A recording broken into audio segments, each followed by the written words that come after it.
بسم اللہ الرحمن الرحیم۔ کیا جس کپڑوں میں ہم بستری کی جائے کیا ان کپڑوں میں نماز پڑھ سکتے ہیں؟ آج اسی کے بارے میں معلومات آپ کے سامنے پیش کرنے جا رہا ہوں۔ تمام دوستوں سے گزارش ہے کہ ویڈیو کو مکمل دیکھیے گا۔ محترم ناظرین، ہم بستری والے کپڑوں میں نماز پڑھنا جائز ہے یا نہیں؟ ایک بھائی نے سوال کیا کہ اگر جسم ناپاک ہو تو کیا اس کے اوپر جو ہم کپڑے پہنیں گے وہ بھی ناپاک ہو جائیں گے؟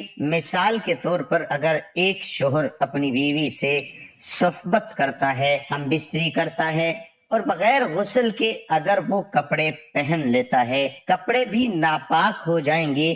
وضاحت فرما دیں، اس بارے میں کیا حکم ہے؟ بھائی نے بہت اچھا سوال کیا ہے اور یہ ایک بہت ہی اہم مسئلہ ہے اور اس کا جاننا ہر مسلمان کے لیے بہت ضروری ہے۔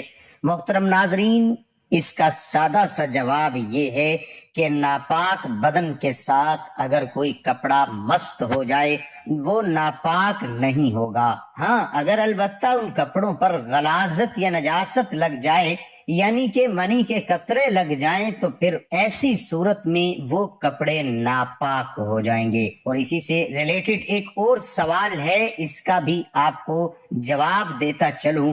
بعض لوگوں کا یہ بھی سوال ہوتا ہے کہ ہم بستری کرنے سے پہلے جو کپڑے ہم نے پہنے ہوتے ہیں، یعنی کہ کوئی بنیان وغیرہ پہنی ہوتی ہے، تو ہم بستری کرنے کے بعد وہ کپڑے ہم دوبارہ پہن سکتے ہیں یا نہیں؟ یہ بہت سارے لوگوں کے ذہن میں سوال آتا ہے کہ جس جگہ ہم بستری کی جائے، یعنی کہ کسی چادر کے اوپر یا چٹائی وغیرہ کے اوپر یا کسی اور کپڑے کے اوپر ہم بستری کی جائے، تو ان کا یہ ذہن ہوتا ہے کہ وہ ناپاک ہو جائیں گے۔ یہ مصنف میں احادیث موجود ہے اس حوالے سے کہ حضرت عبداللہ بن عمر رضی اللہ تعالی عنہ سے پوچھا گیا کہ جو شخص کپڑے پہن کر بیوی سے صحبت کرے تو کیا پھر وہ انہی کپڑوں میں نماز پڑھ سکتا ہے؟ تو حضرت عبداللہ بن عمر رضی اللہ تعالی عنہ نے فرمایا، گزشتہ رات میں نے جس کپڑوں میں اپنی بیوی سے صحبت کی انہی کپڑوں میں میں نے نماز بھی پڑھ لی ہے۔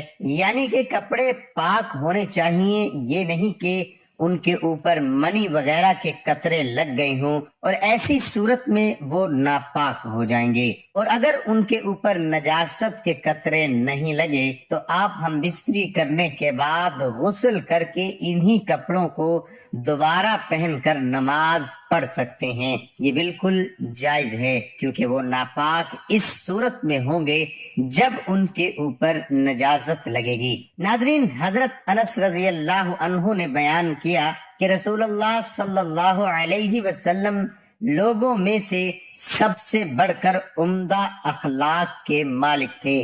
آپ نے ایک روز مجھے کسی کام کے لیے بھیجا، میں نے کہا اللہ کی قسم میں نہیں جاؤں گا، حالانکہ میرے دل میں تھا کہ اللہ کے نبی صلی اللہ علیہ وآلہ وسلم نے جو بھی فرمایا ہے میں اس کے لیے جاؤں گا۔ کہتے ہیں بس میں نکلا، حتیٰ کہ بچوں کے پاس سے میرا گزر ہوا جو بازار میں کھیل رہے تھے، تو اچانک کیا دیکھتا ہوں کہ رسول اللہ صلی اللہ علیہ وسلم مجھے میرے پیچھے سے میری گدی پکڑے ہوئے تھے۔ میں نے آپ کی طرف دیکھا تو آپ ہنس رہے تھے۔ فرمایا، انس ادھر جاؤ جہاں کا میں نے تمہیں کہا ہے۔ میں نے عرض کیا، ہاں اللہ کے رسول، جا رہا ہوں۔ حضرت انس رضی اللہ تعالی عنہ نے کہا، قسم اللہ کی میں نے 7 سال آپ کی خدمت کی ہے یا 9 سال، مجھے نہیں معلوم کہ آپ نے مجھے کسی کام پر جو میں نے کیا ہو کبھی یوں کہا ہو تو نے ایسے کیوں نہیں کیا،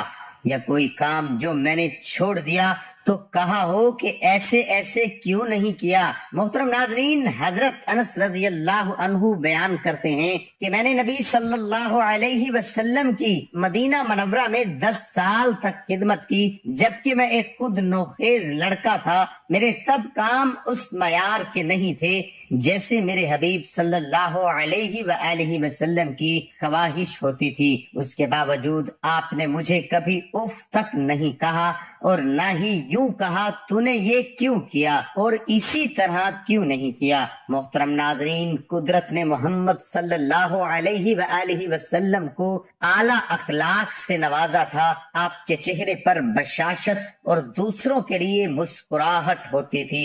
آپ سخت اور غصے والے نہیں تھے بلکہ ایک انتہائی نرم مزاج انسان تھے۔ آپ کبھی بازاروں میں اونچی آواز نہ لگاتے تھے۔ آپ غصے میں سب سے دور اور رضا میں سب سے آگے آگے ہوتے۔ سامنے جب دو کام کرنے ہوتے تو سب سے آسان کام کا انتخاب فرماتے تھے، بشرط یہ کہ وہ گناہ کا کام نہ ہو، اور اگر کوئی گناہ کا کام ہوتا تو سب سے دور بھاگتے تھے۔ اپنی ذات کے لیے کبھی نہ انتقام لیا اور نہ ہی کوشش کی، مگر جب اللہ رب العزت کا حرمت پامال ہوتا تو اس کا انتقام لیتے تھے۔ آپ سب سے زیادہ سخی، بہادر اور محبت کرنے والے اور امن پسند انسان تھے، اور یہی وجہ تھی کہ آپ امن اور انسانیت کو قائم رکھنے کے لیے جہاد کرتے تھے تاکہ زمین کو کسی بڑے فساد سے بچایا جا سکے۔ آپ سب سے زیادہ باوقار اور حیا دار انسان تھے۔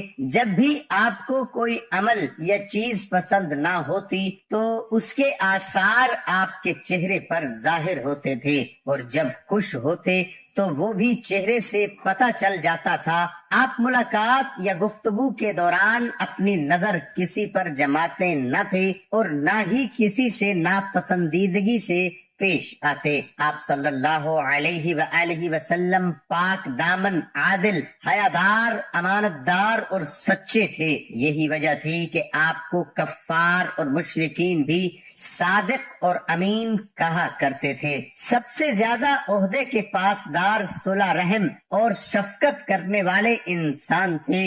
آپ ہمیشہ سے بڑوں کی عزت اور چھوٹوں پر شفقت فرماتے تھے۔ آپ صلی اللہ علیہ وآلہ وسلم نے فرمایا، وہ شخص ہم میں سے نہیں جو ہمارے بڑوں کی عزت اور چھوٹوں پہ رحم نہ کرے۔ محمد صلی اللہ علیہ وآلہ وسلم۔ دعا ہے کہ اللہ تعالی ہم سب کو اچھے اخلاق والی زندگی نصیب فرمائے اور ہم سب کو 5 وقت کی نماز باجماعت ادا کرنے کی توفیق عطا فرمائے اور ہمیں اچھے اخلاق والا اور بہترین انسان بنائے۔ آج کی ہماری ویڈیو یہیں پر ختم ہوتی ہے۔ امید کرتا ہوں آج کی ہماری ویڈیو آپ کو پسند آئی ہوگی۔ اسی طرح کی اور ویڈیوز دیکھنے کے لیے ہمارے چینل کو سبسکرائب ضرور کر دیں اور لائک اور شیئر بھی کر دیں تاکہ آئندہ آنے والی ویڈیو کو نوٹیفیکیشن آپ کو بر وقت ملتا رہے۔ دعا ہے کہ اللہ تعالیٰ میرا سنانا اور آپ کا سننا اپنی بارگاہ الہی میں قبول اور منظور فرمائے، آمین ثم آمین۔ ناظرین، کمنٹ باکس میں اللہ تعالیٰ کے 99 ناموں میں سے ایک نام ضرور ٹائپ کریں۔